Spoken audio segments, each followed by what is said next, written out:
Hi everybody, welcome back to the Feynman technique. Today we'll look at this integral. Um, so the first step that we're going to, right off the bat, we're going to make two substitutions back to back. You could just make one substitution, but I think the process is a little clearer if we just do it one at a time. So the first substitution is kind of an obvious one. We're going to let u equal to 1 plus the square root of x. Because that's like really the nastiest part. That's the nastiest expression in our integral, is that 1 plus the square root of x. So from there we can rearrange that to say that x is equal to u minus 1 all squared. So let's write that down.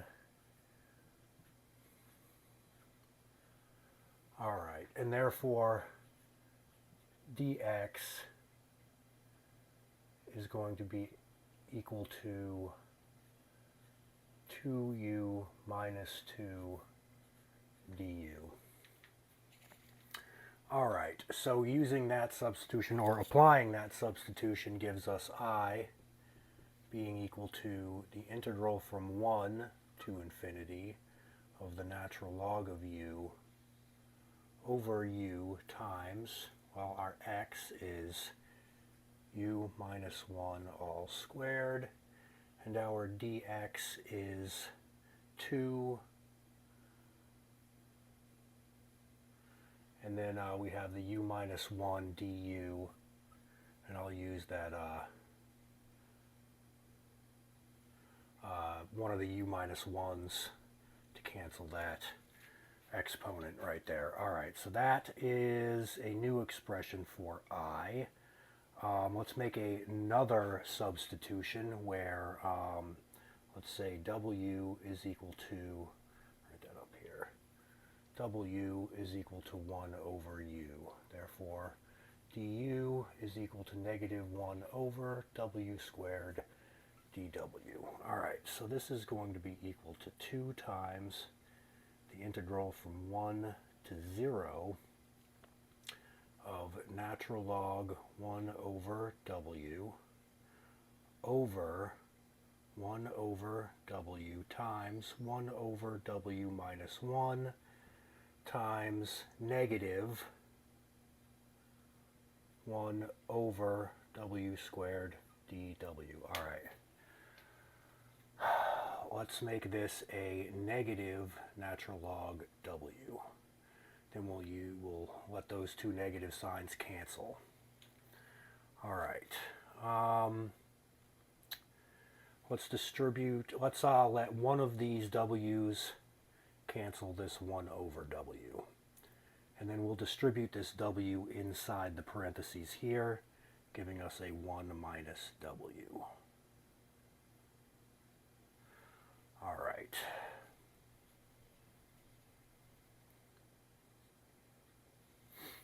And then let's go ahead and switch the bounds and introduce a negative sign.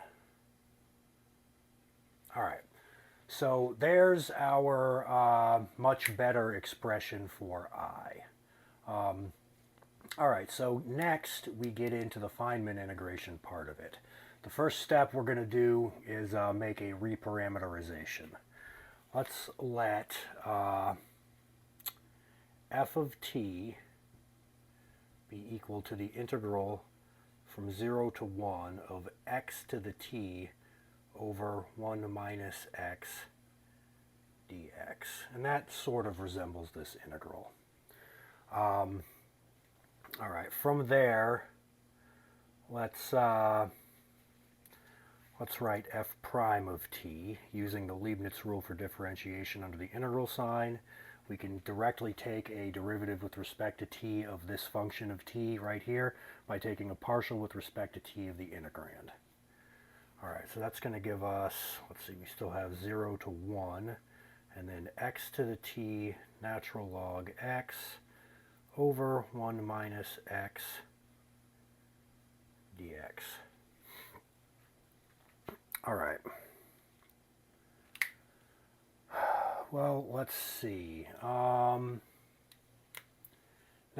we can see that I or this thing, is simply -2 times f prime evaluated at, let's see, x to the 0 would be 1.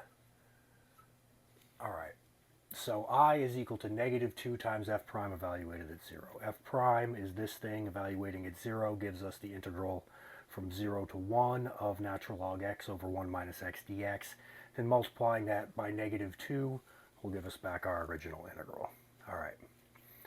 So now let's recall this fact, that 1 over 1 minus x is equal to the sum as n goes from 0 to infinity of x to the n, and that's good on -1 to 1. All right, now we're going to use this fact right here to rewrite our f of t. So our f of t is also equal to the integral from 0 to 1 of x to the t times the sum as n goes from 0 to infinity of x to the n dx. All right, and there's not going to be any problems with convergence if we switch our integration and summation notations there. So we can bring these two things, this x to the t together with this x to the n to make it x to the n plus t. Then we can switch the summation and integration notations.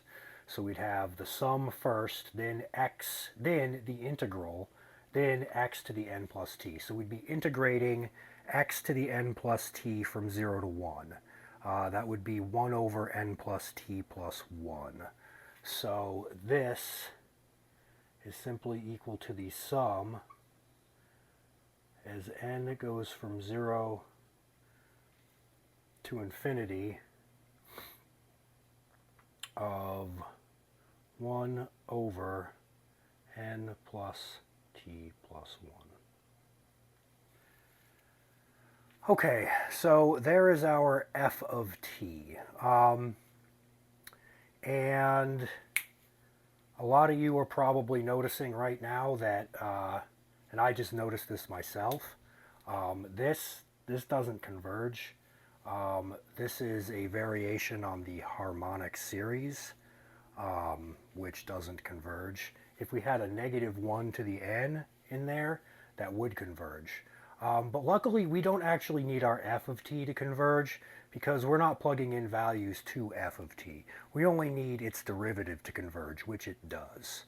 All right, so what is its derivative expressed as a sum? Well, let's see. It would just be the derivative with respect to t of this thing.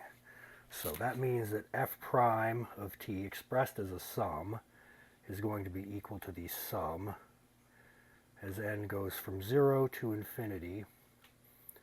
And let's see, that's going to be, we're going to get a negative sign there.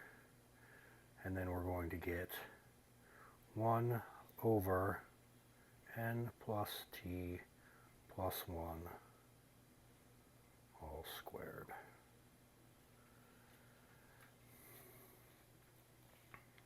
All right.